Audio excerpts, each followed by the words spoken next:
জনতা, সংগ্রামী লক্ষ্মীপুরবাসী, সাংবাদিক বন্ধুগণ, আসসালামু আলাইকুম ওয়া রাহমাতুল্লাহ।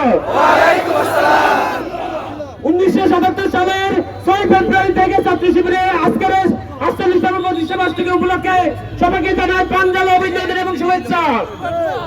সংগ্রামী উপস্থিতি, ছাত্র শিবিরের অপর নাম আদর্শই সংগ্রাম। ছাত্র শিবির শুধু একটি ছাত্র সংগঠনের নাম নয়, আদর্শিক শিক্ষা প্রতিষ্ঠানের নাম।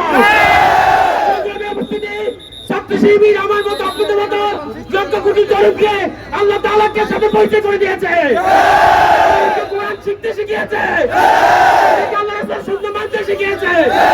সংগ্রামী উপস্থিতি, ছাত্র শিবির আমাদেরকে দেশপ্রেম শিখিয়েছে, আদর্শ শিখিয়েছে।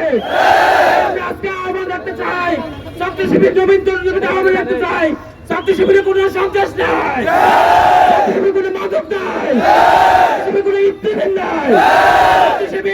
ছাত্র শিবির আজকে এই পথ চালায় 1948 বছর এই পথ চালায় আমাদের অনেক ভাইকে আমরা হারিয়েছে, আমাদের হাজার ভাইয়ের অঙ্ক আমরা হারিয়েছে, আমাদের অসংখ্য ভাইকে গুম করা হয়েছে। সংগ্রাম উপস্থিতি, শত জুলুম নির্যাতনে ছাত্র শিবিরের কাজ থেমে থাকিনি, থেমে থাকবে না ইনশাআল্লাহ।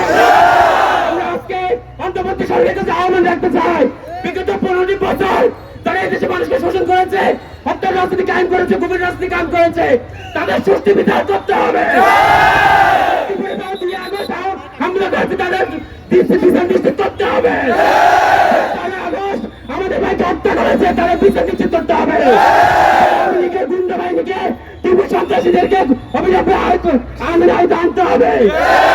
সংগ্রামী উপস্থিতি, আমরা আজকে এখান থেকে আহ্বান রাখতে চাই, ছাত্র শিবির এদেশের স্বাধীনতা স্বাধীন সার্বভৌমত্ব অদন্ত হিসেবে কাজ করতে করবে ইনশাআল্লাহ। আমরা আজকে যারা এখানে সমবেত হয়েছেন সবাইকে প্রাঞ্জল অভিনন্দন জানাচ্ছি, যারা আমাদেরকে সহায়তা করেছেন, আমাদের সাংবাদিক বন্ধুগণ, আমাদের প্রশাসন নেতৃবৃন্দ সবাইকে প্রাঞ্জল অভিনন্দন জানিয়ে, যারা আমাদের জনশক্তি সাবেক বাইরে অংশগ্রহণ করেছেন সবাইকে মোহাম্মদ জানিয়ে আমাদের আজকের কার্যক্রম শেষ করছি। নারায়ে তাকবীর,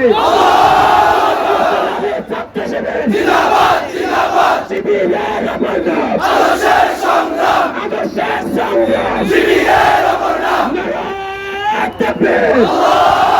আল্লাহু আকবার।